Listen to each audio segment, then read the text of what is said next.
Okay, ಮಹಾರಾಷ್ಟ್ರದಲ್ಲಿ ಆರಾಮಾಗಿ ದೇವೇಂದ್ರ ಫಡ್ನವೀಸ್ ಅವರು ಮುಖ್ಯಮಂತ್ರಿ ಆಗ್ಬೋದು. ಆದರೆ ಏಕನಾಥ್ ಶಿಂದೆ ತನ್ನ ಮಗನಿಗೆ ಒಂದು ಡಿ.ಸಿ.ಎಂ ಪಟ್ಟ ಕಟ್ಟೋಕ್ಕೆ ನೋಡಿದರು, ಶ್ರೀಕಾಂತ್ಗೆ, ಅವರು MP. ಆದರೆ ಅವರು ಒಪ್ತಾ ಇಲ್ಲ. ಹಾಗಾಗಿ ದಾದಾ ಬುಸೆಗೆ ಅಂದರೆ ಶಿವಸೇನಾ ಎರಡಿದೆ. ಶಿವಸೇನಾ ಉದ್ಧವ್ ಠಾಕ್ರೆ ಶಿವಸೇನಾ ಅದರಿಂದ ಹೊರಗೆ ಬಂದು BJP ಜೊತೆ ಕೈ ಜೋಡಿಸಿ ಮುಖ್ಯಮಂತ್ರಿ ಆದರು. ಶಿವಸೇನಾ ಉದ್ಧವ್ ಠಾಕ್ರೆ ಬಣ 21 ಸ್ಥಾನ ಗಳಿಸ್ಕೊಂಡಿದೆ, ಇವ್ರದ್ದು 50 ಸ್ಥಾನ ಗಳಿಸ್ಕೊಂಡಿದೆ. ಆದರೆ 133 ದೇವೇಂದ್ರ ಫಡ್ನವೀಸ್ ಗಳಿಸೋ ಕಾರಣಕ್ಕಾಗಿ ಅವರು ಮುಖ್ಯಮಂತ್ರಿ ಆಗೇ ಆಗ್ತಾರೆ, ಅದರಲ್ಲಿ ಎರಡು ಮಾತಿಲ್ಲ. ಆದರೆ ಮಹಾರಾಷ್ಟ್ರಕ್ಕೆ ಫಡ್ನವೀಸ್ ಮಹಾರಾಷ್ಟ್ರ CM ಆಗೋದು ಬಹುತೇಕ ಫಿಕ್ಸು. ಆದರೆ ನೋಡಿ, ಇವರೇ ಒಂದು ಕಡೆ ದೇವೇಂದ್ರ ಫಡ್ನವೀಸ್ ಹಿಂದೆ ಕೂಡ CM ಆಗಿದ್ದರು, ಒಳ್ಳೆ ಹೆಸರಿದೆ ಅವರಿಗೆ. ಈ ಬಾರಿ ಅವರು CM ಆಗಿಲ್ಲ ಅಂತಂದರೆ ಈ JP ನಡ್ಡಾ ಇದ್ದಾರಲ್ಲ, BJP ರಾಷ್ಟ್ರೀಯ ಅಧ್ಯಕ್ಷ ಆಗ್ತಾರೆ ಇವರು. ಎರಡು ಆಪ್ಷನ್ ಇದೆ ಇವರಿಗೆ. ಇಲ್ಲಿ ಒಂದು ವಿಚಾರ ಹೇಳ್ತೀನಿ, ಇಲ್ಲಿ ಯಾಕೆ ಕಿರಿಕಿರಿ ಆಗ್ತಾ ಇದೆ ಅಂತ ಹೇಳ್ತೀನಿ ಕೇಳಿ. ಈಗ ದೇವೇಂದ್ರ ಫಡ್ನವೀಸ್ ಅವರು CM ಆಗಿದ್ದಾರೆ. ನೋಡಿ ಮಜಾ ಹೆಂಗಿದೆ ಅಂತಂದರೆ, ದೇವೇಂದ್ರ ಫಡ್ನವೀಸ್ CM ಆಗಿದ್ದರು, ನಂತರ CM ಪಟ್ಟದಿಂದ ಕೆಳಗಿಳಿದ್ರು. ಆ ಕಡೆ ಉದ್ಧವ್ ಠಾಕ್ರೆ CM ಆದರು. ಉದ್ಧವ್ ಠಾಕ್ರೆ ಬಣದಿಂದ ಸಿಡಿದು ಬಂದು ಇದೇ ಏಕನಾಥ್ ಶಿಂದೆ CM ಆದರು. ಏಕನಾಥ್ ಶಿಂದೆ CM ಆದಾಗ ಇದೇ ದೇವೇಂದ್ರ ಫಡ್ನವೀಸ್ BJPಯಿಂದ ಉಪಮುಖ್ಯಮಂತ್ರಿ ಆದರು.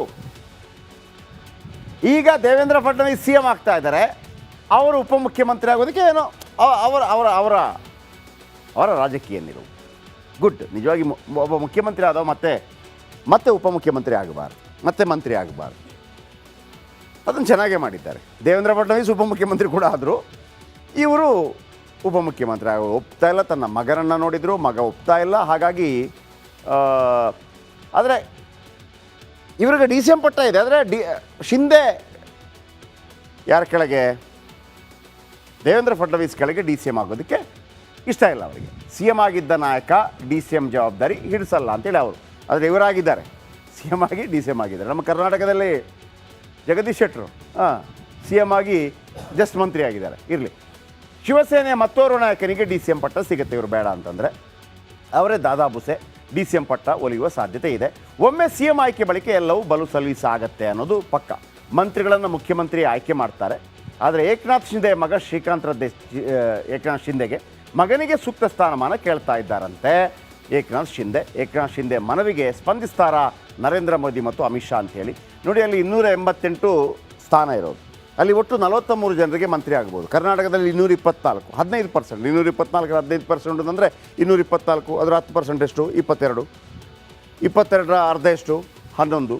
22 + 11 ಎಷ್ಟು? 33. ಆ ಥರ ಲೆಕ್ಕಾಚಾರ. ಅಲ್ಲಿ 288, ಒಟ್ಟು 43 ಜನ ಬರ್ತಾರೆ. ಆದರೆ ಇದಕ್ಕಿಂತ ಹೆಚ್ಚಾಗಿ ತಲೆನೋವಾಗಿರೋದೇನು ಗೊತ್ತಾ ಹೇಳ, ಒಂದು ಒಳಗಿನ ಪಾಯಿಂಟ್ ಹೇಳ ಏನು ಅಂತಂದ್ಬಿಟ್ಟು. ನೋಡಿ, ದೇವೇಂದ್ರ ಫಡ್ನವೀಸ್ ಬ್ರಾಹ್ಮಣ, ಓಕೆ. ಏಕನಾಥ್ ಶಿಂದೆ ಮರಾಠ. ಶಿವಸೇನೆ ಮಹಾರಾಷ್ಟ್ರ, ಇಲ್ಲಿ ಮರಾಠ ಕಾವು ಜಾಸ್ತಿ. ಉದ್ಧವ್ ಠಾಕ್ರೆ ಇದ್ದಾರಲ್ಲ, ಉದ್ಧವ್ ಠಾಕ್ರೆ 21 MLA ಸೀಟ್ಗಳನ್ನು ಗೆದ್ದಿದ್ದಾರೆ. ಅದರಲ್ಲಿ 11 ಸೀಟು ಮುಂಬೈನಿಂದಲೇ ಬಂದಿದೆ. ಮುಂಬೈಯಲ್ಲಿ ಒಟ್ಟು ಇರೋದು 36 ಸೀಟು. ಆ 36 ಸೀಟಲ್ಲಿ 10 ಸೀಟು ಇವ್ರಿಗೆ ಬಂದಿದೆ. ಅಂದರೆ ಮರಾಠ ವೋಟ್ ಈಗಲೂ ಕೂಡ ಶಿವಸೇನೆ ಜೊತೆ ಇದೆ.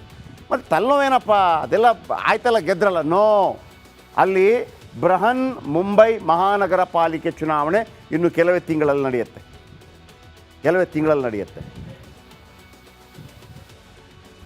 BJPಗೆ ಭಯ ಏನಪ್ಪ ಅಂತಂದರೆ, ಬೃಹನ್ ಮುಂಬೈ ಮಹಾನಗರ ಪಾಲಿಕೆ ಚುನಾವಣೆಯಲ್ಲಿ ಉದ್ಧವ್ ಠಾಕ್ರೆ, ಕಾಂಗ್ರೆಸ್ಸು ಇವರೆಲ್ಲ ಸೇರಿ ನೋಡಿದ್ರಾ, ಮರಾಠ ನಾಯಕರನ್ನು ಕೆಳಗಿಳಿಸಿ ಬ್ರಾಹ್ಮಣನನ್ನು ನೀವು ಮುಖ್ಯಮಂತ್ರಿ ಮಾಡಿದ್ರು ನೋಡಿದ್ರಾ BJP ಅಂತ. ಒಂದು ವೇಳೆ ಈ ವಿಚಾರವನ್ನು ಮುಂದಕ್ಕೆ ತಳ್ಳಿದರೆ ನೋಡಿ, ಉದ್ಧವ್ ಠಾಕ್ರೆ ಇದ್ದರು, ಮರಾಠ, ಅವರನ್ನು ಕೆಳಗಿಳಿಸಿದ್ರು ಮುಖ್ಯಮಂತ್ರಿ ಸ್ಥಾನದಿಂದ. ಏಕನಾಥ್ ಶಿಂದೆ ಮರಾಠ ಕೆಳಗಿಳಿಸ್ಬಿಟ್ಟು ಬ್ರಾಹ್ಮಣನನ್ನು ಮುಖ್ಯಮಂತ್ರಿ ಮಾಡಿದರು ಅನ್ನುವಂಥ ಆರೋಪಗಳನ್ನು ಮಾಡ್ತಾ ಹೋದರೆ, ಮರಾಠ ವೋಟ್ ಬ್ಯಾಂಕ್ ಮೇಲೆ ಪರಿಣಾಮ ಬೀರಿದರೆ, ಮುಂಬೈ ಮಹಾನಗರ ಪಾಲಿಕೆ ಸಿಗದೆ ಹೋದರೆ, ಯಾಕಂದರೆ ಮುಂಬೈ ಮಹಾನಗರ ಪಾಲಿಕೆ ನಮ್ಮ ಇಡೀ ನಾನು ಬೆಂಗಳೂರು ಬಗ್ಗೆ ಹೇಳ್ತಾ ಇದ್ದೆ. ಇಡೀ ಕರ್ನಾಟಕದ 1 ರೂಪಾಯಿಯಲ್ಲಿ 60 ಪೈಸೆ ಇಲ್ಲಿಂದ ಬರುತ್ತೆ. ಇಡೀ ಕರ್ನಾಟಕದ 1 ರೂಪಾಯಿಯಲ್ಲಿ 60 ಪೈಸೆ ಇಲ್ಲಿಂದ ಬರುತ್ತೆ. ಇಲ್ಲಿಂದ ಬೆಂಗಳೂರಿಂದ. ಈಗ ಭಾರತದ 1 ರೂಪಾಯಿಯಲ್ಲಿ 35 ಪೈಸಾ ಮಹಾರಾಷ್ಟ್ರದಿಂದ ಬರುತ್ತೆ. ಅರ್ಥ ಆಯ್ತು?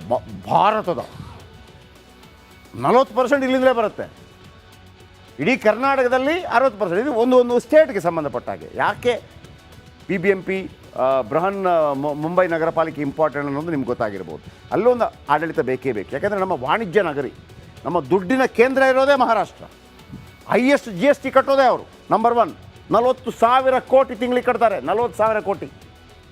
ನಾವು 2ನೇ ಸ್ಥಾನದಲ್ಲಿದ್ದೀವಿ. ನಾವು ಕಟ್ಟೋದು 11,000 ಕೋಟಿ. ಅರ್ಥ ಆಯ್ತಾ ಗ್ಯಾಪು? Okay, next.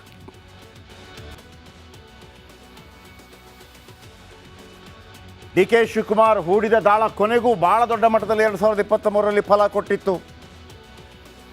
JDSನ ಜೊತೆ ಇದ್ದಂಥ ಪರಂಪರಾನುಗತ ಒಕ್ಕಲಿಗ ಮತಗಳು ಕಾಂಗ್ರೆಸ್ನತ್ತ ವಾಲತ್ತೆ. With proof. ದೇವೇಗೌಡರ ಜೊತೆ, ಕುಮಾರಸ್ವಾಮಿ ಜೊತೆ ಹೋಗ್ತಾ ಇದ್ದಂಥ JDS ಮತಗಳು, ನಾನು ಆವಾಗ ಹೇಳಿದೆ, JDSಗೆ ಪರಂಪರಾನುಗತವಾಗಿ ಈಗಲೂ ಕೂಡ 20% ಮತಗಳಿದೆ. 19ರಿಂದ 20%. ಆದರೆ 2013ರ ಚುನಾವಣೆಯಲ್ಲಿ ಮತ್ತು 2013 ಮತ್ತು 2018ರ ಚುನಾವಣೆ ನೋಡಿದಾಗ 2013ರಲ್ಲಿ 19% ವೋಟ್ ಬಂದಿರುತ್ತೆ JDSಗೆ. 2018ರಲ್ಲಿ ಕೇವಲ 13%. ಅಂದರೆ 5% ವೋಟ್, ಒಕ್ಕಲಿಗ ವೋಟ್ ಕಾಂಗ್ರೆಸ್ಗೆ ಶಿಫ್ಟ್ ಆಗಿರುತ್ತೆ ಹಳೆ ಮೈಸೂರು ಭಾಗದಲ್ಲಿ. Because of DK Shivakumar. ಯಾಕಂದರೆ DK ಶಿವಕುಮಾರ್ ಮುಖ್ಯಮಂತ್ರಿ ಆಗ್ತಾರೆ ಅಂತೇಳಿ ಅಷ್ಟು ಮತ ಕಾಂಗ್ರೆಸ್ ಅಂತ ಸೆಳೆದಿದ್ದು ಇದೇ DK ಶಿವಕುಮಾರ್. BJPಯಿಂದ ಕಾಂಗ್ರೆಸ್ಗೆ ಹೋಗಿದ್ದು 0.35% ಮತ. ಅಲ್ಲಿಂದಲೂ ಹೋಗಿದೆ. ಅಲ್ಲಿಯ ಒಕ್ಕಲಿಗರು ಸ್ವಲ್ಪ ವೋಟ್ ಹಾಕಿದ್ದಾರೆ. ಆದರೆ JDS ಅಷ್ಟಲ್ಲ. ಚನ್ನಪಟ್ಟಣದ ಬೈ ಎಲೆಕ್ಷನಲ್ಲಿ ಮೊನ್ನೆ ಕೈ ಹಿಡಿದದ್ದು ಕೂಡ ಒಕ್ಕಲಿಗರು. ಪದೇ ಪದೇ ನಮಗೂ ಕೆಲವರು ಫೋನ್ ಮಾಡಿ ಹೇಳ್ತಾ ಇದ್ರು, ಏನು ಸ್ವಾಮಿ ನೀವು ಪದೇ ಪದೇ ಒಕ್ಕಲಿಗರು ಅಂತಂದರೆ ಏನು ದೇವೇಗೌಡರಿಗೆ ಮಾತ್ರ ಓಟ್ ಹಾಕೋದಾ? DK ಶಿವಕುಮಾರ್ ಒಕ್ಕಲಿಗ ಅಲ್ವಾ? CP ಯೋಗೇಶ್ವರ್ ಒಕ್ಕಲಿಗ ಅಲ್ವಾ ಅಂತ ಕೇಳಿದರು ನಮಗೂ ಕೂಡ. ನಾವು ಅದೇ ಥರ ಚರ್ಚೆ ಮಾಡ್ತಾ ಇದ್ವಿ. 100 ಒಕ್ಕಲಿಗರ ಪೈಕಿ 60 ಜನ ದೇವೇಗೌಡರಿಗೆ ಓಟ್ ಹಾಕಿದರೆ 40 ಜನ ಇವ್ರಿಗೆ ಓಟ್ ಹಾಕ್ತಾರೆ, ಸ್ವಲ್ಪ ಹೆಚ್ಚಿನ ಸಂಖ್ಯೆ. ಅದು ಹಂಗಾಗಲಿಲ್ಲ. ಅದು ಉಲ್ಟಾಗೋಯ್ತು. 40% JDSಗೆ ಹೋದರು, 60% ಈ ಕಡೆ ಬಂದರು. ಅರ್ಥ ಆಯ್ತಾ? ಅದರ ಜೊತೆಗೆ ಒಕ್ಕಲಿಗ ವೋಟ್ ಶೇರ್ ಭಾಳ ಜಾಸ್ತಿ ಬಂದಿತ್ತು, ಹಾಗಾಗಿ ಗೆದ್ದರು. ಆದರೆ ಈಗ ಒಕ್ಕಲಿಗ ಸ್ವಾಮೀಜಿಗಳ ವಿರುದ್ಧ ಇಂಥ ಒಂದು FIR ಆದಾಗ ಶ್ರೀಗಳ ಬೆನ್ನಿಗೆ ನಿಲ್ಲಲಿಲ್ಲ DCM DK ಶಿವಕುಮಾರ್ ಅನ್ನುವಂಥ ಒಂದು ಮಾತುಕತೆಗಳು ಒಕ್ಕಲಿಗ ವಲಯದಲ್ಲಿ ಕೇಳಿ ಬರ್ತಾ ಇದೆ ಅಲ್ವಾ? 19% ಇದ್ದ ವೋಟನ್ನು 5% ಜನ DK ಶಿವಕುಮಾರ್ಗೆ ಓಟ್ ಹಾಕಿದ್ರು. ತಮ್ಮನ ಸೋಲಾಗಿದೆ ಅಂಥೇಳಿ CP ಯೋಗೇಶ್ವರ್ ಅವರನ್ನು ಗೆಲ್ಲಿಸಿದ್ರು. ಬಿಕಾಸ್ ಆಫ್ DK ಶಿವಕುಮಾರ್ ಮುಖ್ಯಮಂತ್ರಿ ಆಗ್ತಾರೆ ಅಂತಿತ್ತು. ಆದರೆ ಈಗ ಒಕ್ಕಲಿಗ ಸ್ವಾಮೀಜಿಗಳ ವಿರುದ್ಧ ಇಂಥ ಒಂದು ಹೇಳಿಕೆಗಳು ಬಂದಾಗ ಸಪೋರ್ಟ್ ಮಾಡಲಿಲ್ಲ. ಸ್ವಾಮೀಜಿ ಮಾಡಿದ್ದು ತಪ್ಪು ಅಂತ ಹೇಳಿದ್ದಾರೆ. ಆದರೆ ತಮ್ಮ ಹೇಳ್ತಾ ಇದ್ದಾರೆ ಕೇಸ್ ವಾಪಸ್ ತಗೊಳ್ಳಿ ಅಂಥೇಳಿ. ಹಳೇ ಕೇಸಿನ ಬಗ್ಗೆ ವ್ಯಾಖ್ಯಾನ ಮಾಡ್ತಾರೆ. ಈ ರೀತಿ ಏನು ಸುದ್ದಿ ಹರಿದಾಡ್ತಾ ಇದೆ. DCM DK ಶಿವಕುಮಾರ್ ನಡೆಗೆ ಕೆಲವರ ಅಪಸ್ವರ ಅಂತೂ ಖಂಡಿತವಾಗಲೂ ಇದೆ. ನೀವು ಇದನ್ನು ಸಮಾಧಾನದಿಂದ ಸರಿ ಮಾಡ್ಬೋದಾಗಿದೆ. ಕೇಸ್ ವಾಪಸ್ ತಗೊಳ್ರಪ್ಪ, ಹಂಗೆಲ್ಲ ಬೇಡ ಅಂತ ಹೇಳ್ಬೋದಾಗಿತ್ತು. ಯಾಕೆಂದರೆ ತೇಜಸ್ವಿ ಸೂರ್ಯ ಒಂದು ಮುಸ್ಲಿಮರ ವಿರುದ್ಧ ಒಂದು ಆರೋಪ ಮಾಡಿದಾಗ, ಕೊರೋನಾ ಟೈಮಲ್ಲಿ ಒಂದು ಆರೋಪ ಮಾಡಿದಾಗ DK ಶಿವಕುಮಾರ್ ಒಂದು ಪ್ರೆಸ್ ಮೀಟ್ ಕರೆದು ಹೇಳ್ತಾರೆ, ದೇ ಆರ್ ಮೈ ಬ್ರದರ್ಸ್ ಅಂತ ಹೇಳಿರ್ತಾರೆ. They are my brothers.